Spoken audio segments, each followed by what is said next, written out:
Shot in 4K ultra high definition. Your number one source for local news. WRAL News. Coverage you can count on. Thunderstorms are moving across the area right now. Currently, we don't have any warnings. We'll talk about what our severe weather threat is today coming up. People stopped to come help me, and they were saying, get out the car, get out the car. It was smoking. There's scary moments for North Carolina high school teacher after a steel spool hit her car windshield right there while she was driving. She tells us about the moments right before her car went up in flames. It was a scary moment, a pretty big object smashing through the windshield here. As we get Thursday started, I'm Jeff Hogan. And I'm Renee Chu. It was dry when I was driving in, but then just within the last 10 minutes as I was working at my desk, could hear the rain just pouring on our roof here at the station. Meteorologist Elizabeth Gardner is in the WRAL Severe Weather Center. The skies opened up. I tell you what, it feels like spring out there. Here comes a thunderstorm early this morning across our area. Currently, we don't have any warnings in effect, but we definitely have heavy rain here and a lot of lightning. So if you were thinking about heading out to walk the dog right now, just give it a little while. This is going to move through fairly quickly, at least in terms of the lightning, which you see this much lightning and you want to stay inside. We can see a lot of lightning here across Wake County from Wake Forest back through Raleigh, Apex, Fuquay, Varina, back over toward Durham, Chapel Hill, and back into Chatham County as well. We'll zoom it back out. You can see from Pittsburgh westward, all this is beginning to taper off, but we'll head back up to the north, and we're still seeing plenty of this here. Some thunder and lightning around Henderson over toward Warrenton. That will continue to lift north and east. So this is going to be with us for a little while this morning. As a matter of fact, here's a look at Futurecast. We'll kick things off, and we're not likely to have the strong thunderstorms with us all morning long. That starts to taper off around, say, 7 or 8 o'clock. Here's 9 o'clock in the morning, and we're just looking at some light showers at that point. But unlike yesterday, this looks like it could continue for most of the day. You see, we don't have a lot of breaks in the precipitation as we get into the afternoon. There's 3 o'clock, 5 o'clock,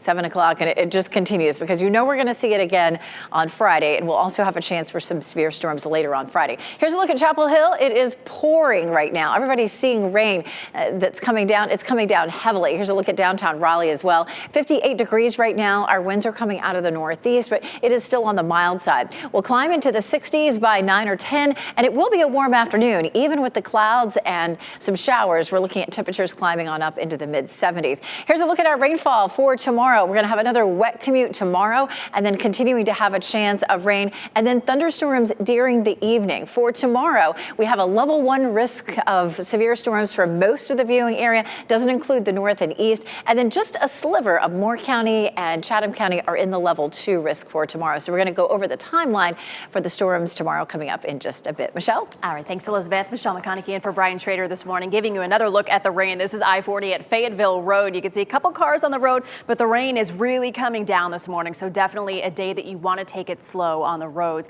Overall, we're not seeing any crashes at the moment, but I do have a look at the current road conditions. All of this green indicates that the roads are very wet. We also have the storm tracker out on the road right now. Our photographer Mark Alexic giving us a good look at what we're dealing with this morning. This is what it's going to look like on your commute. He's heading on I-40 towards Lake Wheeler Road. Windshield wipers are going. So again, just a really good day to take it slow. Thanks, Michelle. We'll follow it throughout the morning. Breaking news, meantime, an investigation is underway after a house fire overnight in Clayton.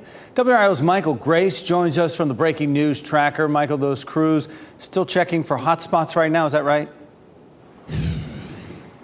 Yeah, that's right, Jeff. And I know we've been talking about this rain all morning. I actually asked the fire chief if the rain is going to help them in any way, and it is actually going to play no factor whatsoever because some of those hot spots can be under some of the debris. But let's get you to this video of the fire earlier tonight. You could see just how large those flames were. This all happened at around 12:45 on O'Neill Street. Crews were able to get it under control at 2:30 in the morning. No one was inside at the time. The homeowner was staying at a family member's. Red Cross has been called out to assist that homeowner, and right now I'm just going to be staying out here, keeping an eye out along with these crews on when they'll be able to investigate further once those hot spots settle down.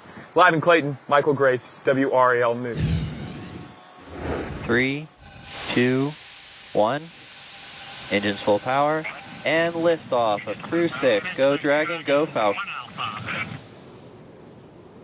That's pretty cool. Crew of 4 astronauts on their way to the International Space Station this morning after launching from Cape Canaveral overnight. That rocket took off from the Kennedy Space Center 12:35. The SpaceX crew, made up of 2 astronauts, a Russian cosmonaut, and an astronaut from the United Arab Emirates, will spend 6 months on the ISS. They're expected to dock early tomorrow morning.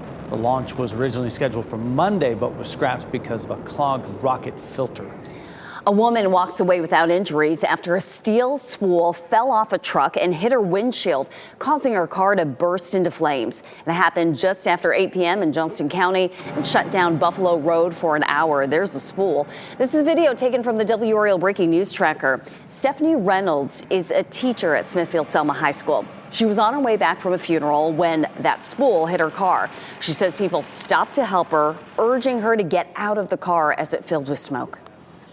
And so I was trying to get out, I was kicking the door, and I finally got out, and the smoke was everywhere. And then the fire started, and then the next thing I knew, my car was blowing up in front of me. Such scary moments there. The driver of the pickup carrying the piping was charged with failure to secure a load and driving without an operator's license. Riot police clashed with protesters overnight outside the offices of Greece's rail operator. Protesters were seen there throwing rocks and setting dumpsters on fire. This comes after at least 38 people were killed when 2 trains collided there. The train was carrying 350 passengers, many of them students returning from carnival celebrations. The first weapons detection system in a Johnston County school is now up and running. The open gate system has been installed at North Johnston Middle School. It combines radio frequency sensors with artificial intelligence to screen students for things like guns and weapons. Soon, every school in the district will be equipped with technology. With that technology, many parents say they are on board with the added layer of security. We want kids to get stuff that is not supposed to get to schools. So I believe most of it will be good. They're your world. So, I mean, obviously, no matter what you want to do, their safety comes number one. The Johnston County school system invested $6 million into this technology. Installation will happen at all 48 schools over the next few weeks. The defense will give its closing arguments this morning in former South Carolina Alec Murdaugh's murder trial. State prosecutors gave their closing arguments Wednesday, saying Murdaugh is the only person who could have killed his wife and son. There is only one person who had the motive, who had the means, who had the opportunity to commit these crimes. Even if the jury finds Murdaugh not guilty, he is still facing the possibility of decades in prison if convicted of most of the separate 99 charges he faces for alleged financial crimes. Garner residents will have a chance to ask questions about the town's new downtown social district at a community meeting tonight. Town leaders will answer questions from 5 to 6 this evening. Swing by 120 East Main Street to learn more about the new social district. Garner is the latest town to join Raleigh, Durham, and Fayetteville, offering social districts, which allow people to drink alcoholic beverages outdoors at participating businesses during permitted hours. 4:38 is the time right now. A new warning from the CDC about a fast-spreading stomach bug coming up. Health experts explain how it spreads and what local restaurants are doing to keep your food safe. And it is almost time for the annual Cherry Blossom Festival in Washington, D.C. We'll tell you when the beautiful flowers will reach peak bloom this year. We'll take you back for a live look at Clayton this morning. Those wet roads all across the triangle today. And coming up, we check in with meteorologist Elizabeth Gardner to see how long this rain will stick around.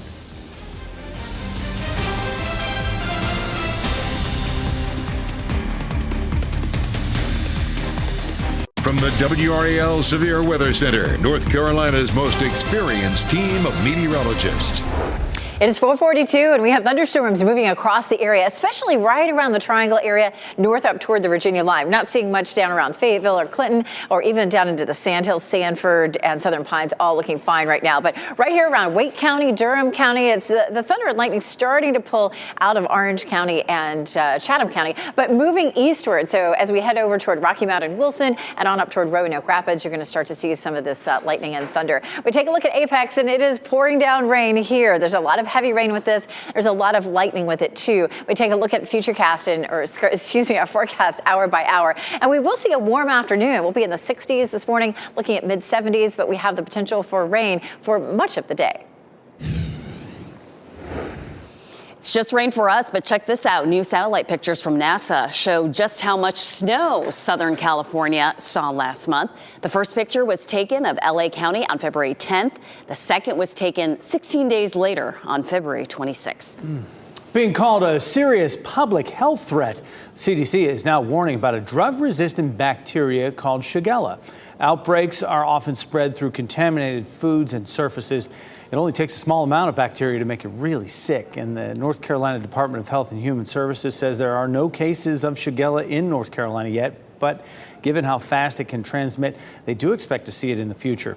Health experts say symptoms like diarrhea, stomach cramps, and fever can last anywhere from 5 to 7 days. Local restaurants are emphasizing deep cleaning, staff wearing white gloves while handling the food. And for anyone not feeling well, they're asking them to stay home. We know we can be short on people, but we prefer to sacrifice shortest on the restaurant, but we know everybody's health is basically safe that way. Doctors don't anticipate this to be common. Experts are encouraging people to wash their hands before eating or while preparing food and after going to the bathroom. Also, staying hydrated by drinking plenty of fluids and electrolytes is key. Health officials in South Carolina are investigating a possible case of Legionnaire's disease at a nursing home. Staff and patients aren't allowed to use the water at the facility until they can figure out where the disease came from. The director says it's just a precaution. Employees are saying that's not safe. The health department is providing clean water. Today, state lawmakers are hosting a mental health town hall. This is in New Bern. The discussion will start at 6 p.m. at the Riverfront Convention Center. You can also watch the event live on the state's Department of Health and Human Services YouTube channel. State leaders from the Department of Health and Human Services will be there to answer your questions. A new report shows the gender pay gap in the U.S. hasn't narrowed much in the past 20 years. Research from the Pew Research Center shows women made 82 cents for every dollar a man earned last year. That's just 2 cents more than in 2002, although it is a leap from 65 cents that was the average in 1982. The report notes women's pay has been stuck even as they outpace men in educational qualifications. It also shows a racial wage gap. The research found black women last year earned 70% as much as white men. Henderson City Council moves forward with plans to develop more housing for the city's workforce. Council voted 7-1 to purchase more than 100 properties owned by both Vance County and the city. Properties cost nearly $155,000. The city intends to build housing on that land, and a study in the area found that Henderson is roughly 3,000 housing units short, particularly for lower income families. Career-minded moms have an opportunity today to work on achieving their professional goals. Restored for Moms and Blush Cowork are hosting Profesh Refresh tonight in Cary. That's from 6 to 8. Speakers will address topics typically overlooked at conferences. That includes LinkedIn profiles, first impressions, including wardrobe and makeup, and workplace communications. Up-and-coming country artist Elvie Shane has been announced to headline this year's NC Freedom Fest in Goldsboro. This will be the third year for the event, celebrating our military and first responders. The concert is scheduled for September 9th in downtown Goldsboro. It will be free to attend. The town of Pittsboro will once again consider building a skate park, an idea that has been discussed for more than a decade. This is a look at the renderings there for the proposal, which would build the skate park at McClenahan Park. The idea was first discussed in 2012, but was abandoned back then. If approved, the town would still need to secure funding for the project, which would likely be part of the 2024 budget. When discussed in the past, the design was estimated to cost roughly $400,000. We now know the best dates to visit Washington, D.C. if you want to see the cherry blossoms. The National Park Service says peak bloom is expected between March 22nd and 25th. Experts say it was difficult to determine when it would happen this year because an unseasonably warm winter prevented the trees from ever reaching full dormancy. This does line up with last year, though. Peak bloom happened on March 25th. So this gives you a little time to plan. No doubt. They're beautiful. 4:47 is the timer now. Things are popping right here. If those flowers are going to bloom, we need a little bit of rain, right? That's spring showers. Elizabeth Gardner in the WRAL Severe Weather Center. This is for sure a spring pattern for us with morning thunderstorms, lots and lots of lightning right here on Wake County and then moving into Johnston County. This all is going to continue to head east-northeast. So up around Franklin County toward Northampton County, up around Roanoke Rapids, you're going to continue to see this as well. We'll zoom in again. It's beginning to taper off a little bit back here across Orange County. Still seeing plenty of rain in Durham and some lightning coming out of Chatham County at this point. Once this line of thunderstorms moves on through, we're going to see more showers with us for the bulk of the day today. So this is not actually ending anytime soon. But we're seeing a lot of lightning on the cameras around Wake County and then down here around Clayton, Wilson's Mills, down towards Smithfield. We'll move it on up to the north and east. Roanoke Rapids, you're starting to see some of that lightning start to flash. Oxford, Henderson, back over toward Warrenton, Lewisburg, Enfield, and up into Mecklenburg County, Virginia. Until 7 a.m., these are the counties that are at least in some part in our level 1 severe weather threat. Chatham, Durham, Moore, Orange, and Person counties. We're really looking at the best chance for hail in these places, and we'll go over that potential. Right now, we're not seeing any reports of hail, but that looks like the biggest threat. Here's a look at Chapel Hill, where we have the rain coming down. There are going to be a lot of wet roads across the area this morning, but this heavy band, but once we get to, say, 7, 8 o'clock, this heavy band should begin to settle down just a little bit. No rain yet in Goldsboro, but we're definitely wet in Apex, over here in Raleigh and in Chapel Hill, seeing plenty of rain coming down. We take a look at what's happening here. Lots of severe storms overnight last night. You could see the red shaded area. That was a tornado watch, and the little boxes that pop up, the yellow are severe thunderstorm warnings, and the red are tornado warnings. The cold front way back here to our west, and we're just seeing this batch of rain coming in. That's going to begin to taper off just a little bit, but we're going to have this steady flow of rain coming in until our cold front slides by, and that doesn't happen until late tomorrow. So we take a look at tomorrow at 4 a.m. It looks like things may be fairly dry. This is an update from yesterday where we don't see as much rain during the day on Friday. You can see that up through lunchtime, it's looking fairly dry. We do have the potential when the front comes through to have a little bit more rain, but it's looking much lighter and a bit less severe than it was yesterday. However, the deep south definitely on track for a lot of severe storms, tornadoes.